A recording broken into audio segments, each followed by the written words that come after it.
Okay, quick video for you guys. Don't mind my red face. I was out in the sun all day. I think I came close to getting a sunburn. I picked up I guess you say the SIRUI carbon fiber tripod AM-254. SIRUI SIRUI. And this is made with carbon fiber 10 times. It goes for approximately 260 bucks at the time of me making this video. And that's it there. You can also buy this tripod without the head, which costs like $170. The head's okay. I wouldn't say it's great.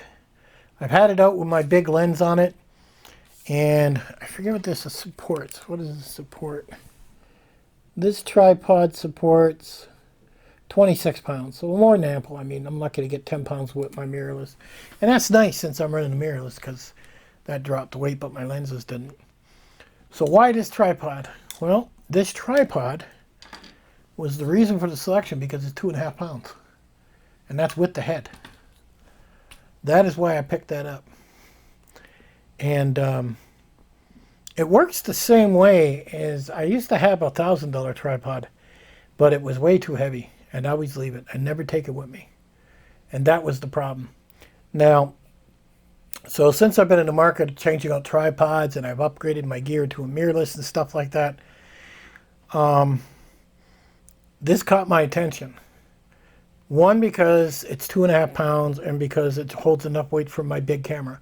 So if I put this in my pack, it's only 2.5 pounds. It's carbon fiber. I'm not sure about the head yet. I'm not great about the head. I'm really not. I'm looking at a really right stuff head, which is about $300, and that's what I'm looking at possibly picking up. So if I would have bought just the legs, what would have I been into? $170 for the legs, and then you say $300 for the really right stuff head. So if you go that way, $450, $470, almost $500 for that setup. Or my other setup I had before was a $1,000 tripod with a $500 really great stuff head, because I went with the big head, and you know, that was a $1,500 setup. So you're really getting quite the difference in the money here. And I didn't need a big heavy tripod. You know, everybody in the videos were all saying, oh, you got to have the best of the best, and you need a tripod for this because it does this, and you need the legs extra long in case it's going off a mountain. And I fell for it all. I was like, oh yeah, I got to buy the longest and the most expensive and the whole kit. But what good is it if I don't take it with me? It was too heavy. I didn't put it in my pack. I didn't carry it. If it was in my truck and I had to walk 5 feet, okay, I'd use it. But I didn't use it at all. It was just sitting there. So I was like, I don't need that anymore. It's way too heavy. Now, it held its value because it was a good tripod, and the really right stuff head I sold held its value. So I pretty much didn't lose any money when I sold it off on eBay. I think the fees is where I lost money with the eBay charges. But so I picked this up, 2.5 pounds. That thing's not bad when you carry it upstairs. It's not bad to put in the truck. It's not bad to put in my backpack. That is something I definitely would put in there. So you got to think about that when you're looking at a tripod.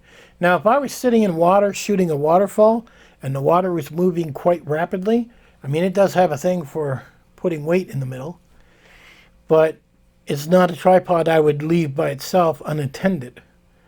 You know, it's not like the heavy-duty one. I've only taken a few pictures of waterfalls. Most of the time, I'm sitting near my tent, or I'm sitting near my vehicle, or I'm sitting off the beaten path, and usually the camera sits between my legs when I'm sitting in a lawn chair. You know, I'm not out there doing mock races just to take a photo. To me, it's a hobby. I enjoy it. I kick back. I relax. So this is all I needed. Maybe it's all you need. But when guys are saying you need those $1,000 tripods, don't believe them. You need what you can afford, and you need what you're going to do with it. If you're going to do a lot of packing with it, then you're going to have to look at that weight. If you're going to do a lot of traveling, you're going to have to look at that. Does it go together quick? Does it come apart quick? I mean, all these things. and not one tripod is for everybody. And I think when you get into this camera stuff, you're going to find out that you end up buying more than one tripod. Like I've got I got 3 sitting here. And they all serve a different purpose. Like the little one I got, and I'll hook to a video on that. That tripod only weighs a pound. It's for my GoPro. Now this one here is a little bit more money because it's holding my, my Canon R6 and a heavy duty lens, 100 by 400 lens. So that's got some weight and beef to it. It's got to hold the weight. But I might switch out this head for a Really Right Stuff smaller head, which is like 300. Because I really did like my head when I had it. This does have a little bit of play in it. Not much, but it does. But we'll have to see. But if you've got, a smaller Really Right Stuff head, or you like the head you're using now, you might want to just pick up the legs for 170. And that might be a better bet for you. So there's a quick dirty review. You'll probably see me using it in my videos. It's just so much easier for me to make a video of what I'm using. And if somebody ever asks me, I can send them over that video. Here, go check this out. That's the tripod I'm using. But it seems to be pretty good. All right, I'll catch you guys on the next one.